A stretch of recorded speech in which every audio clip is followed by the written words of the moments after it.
Hello friends. हर साल 14 अगस्त को पाकिस्तान अपना इंडिपेंडेंस डे मनाता है। लोग बाजा लेके सड़कों पर निकलते हैं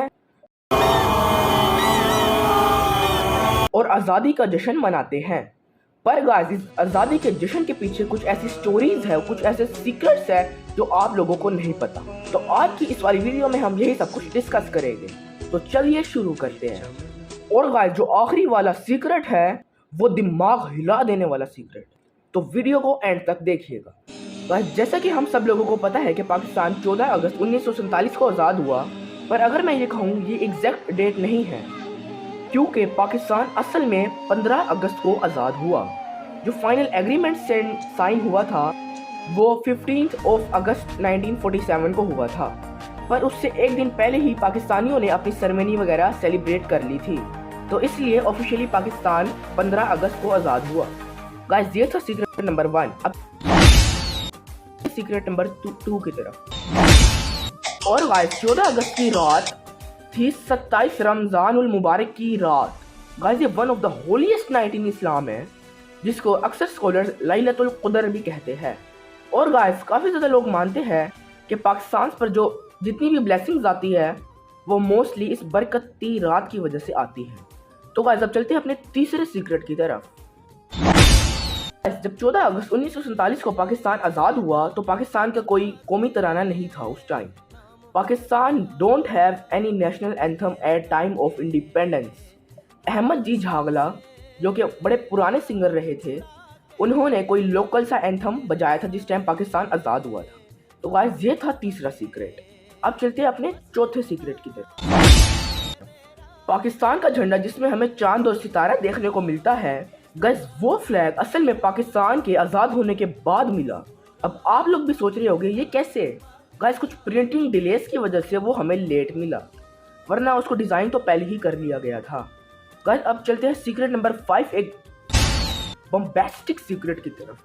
गाइस, जैसा कि हम सब लोगों को पता है कि पाकिस्तान का इस टाइम कैपिटल है इस्लामाबाद, पर जिस टाइम पाकिस्तान आज़ाद हुआ था उस टाइम कैपिटल कोई और था, यानी पाकिस्तान की दारुल हुकूमत कोई और थी उस टाइम। गाइस, जब पाकिस्तान नया नया आज़ाद हुआ उस टाइम पाकिस्तान की जो दारुल हुकूमत यानी कैपिटल था वो था कराची, और इस्लामाबाद 1967 में पाकिस्तान का नया कैपिटल बना। गाइस, जैसा कि आज पाकिस्तान में आर्मी फोर्स, एयर फोर्स और नेवी फोर्स वगैरह है, उसी के साथ सबमरीन, फिशेस वगैरह भी है और नेवी शिप्स वगैरह भी मौजूद है।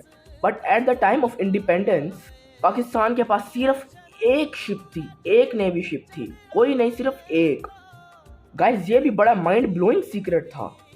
गाइस, जैसे कि आप सब लोगों को पता है कि पाकिस्तान की कौमी ज़बान है उर्दू, पर जब कायद-ए-आज़म ने पाकिस्तान को आज़ाद करवाया था तो तब उन्होंने ये तो बता दिया था कि उर्दू कौमी ज़बान है यानी ऑफिशियल लैंग्वेज है, पर उन्होंने इंग्लिश पर भी गौर किया फॉर द ग्लोबल कम्युनिकेशन, ताकि हम बाहर के लोगों से भी बात कर सकें और उनकी कही हुई बात समझ सकें। यानी कायद-ए-आज़म ने 1947 में उर्दू के बाद इंग्लिश को सबसे ज़्यादा तरजीह दी। गाइस, अब आप लोगों में से काफ़ी लोग सीक्रेट 8 के बारे में जानते होंगे, पर काफ़ी ज़्यादा लोग नहीं भी जानते। गाइस, जिस टाइम पार्टीशन हुई थी यानी इंडिया और पाकिस्तान अलग हुए थे, उस टाइम जो ब्रिटिश का गवर्नर जनरल था लॉर्ड माउंटबेटन, वो चाहता था अब ये दोनों अलग हो ही रहे हैं पर इन दोनों पर स्टिल ब्रिटिश की हुकूमत रहे। बट पाकिस्तान ने सिंपली इनकार कर दिया और इंडिया ने भी इस बात से इनकार कर दिया। लॉर्ड माउंटबेटन चाहता था कि वो इन दोनों हुकूमतों पर सरबराही करे और इन दोनों की फ्लैग्स पर अमेरिका का फ्लैग्स भी छपे, बट कायद-ए-आज़म ने इस बात को गलत करार दे दिया और उन्होंने साफ साफ इनकार कर दिया, और इंडिया के गांधी जी ने भी इनकार कर दिया। गाइस, अब हम चलते हैं अपने 9th सीक्रेट की तरफ, और 10th secret, one of the most historical secret. Guys, 9th secret है कि पाकिस्तान का जो मैप है, ऑफिशियली मैप को सिर्फ 3 हफ्तों में डिज़ाइन कर लिया गया था। गाइस, जैसे कि आज हम वर्ल्ड मैप की तरफ देखें तो पाकिस्तान और इंडिया सेपरेट है। अब पाकिस्तान जो सेपरेट है तो पाकिस्तान का मैप भी तो होगा। अब पाकिस्तान का मैप तो सेपरेट है, पर at the time of independence ये एक साथ जुड़ा हुआ था। जब पार्टीशन होती है तो उसके बाद 3 हफ्तों में पाकिस्तान का नया मैप डिज़ाइन करके वर्ल्ड मैप में छाप दिया जाता है। गाइस, ये भी एक बड़ा शॉकिंग इंसिडेंट था। गाइस, अब चलते हैं अपने 10th सीक्रेट और one of the most shocking secret की तरफ। 10th secret, Pakistan printed it's first currency in India बस वो मुल्क जिससे पाकिस्तान लड़ झगड़ कर आया था, पाकिस्तान उसी मुल्क से एंड में फ़ायदा लेते हुए आया। गाइस अर्ली एजेस में पाकिस्तान के पास कोई प्रिंटिंग प्रेस वगैरह नहीं थी, ना ही कोई बैंक था।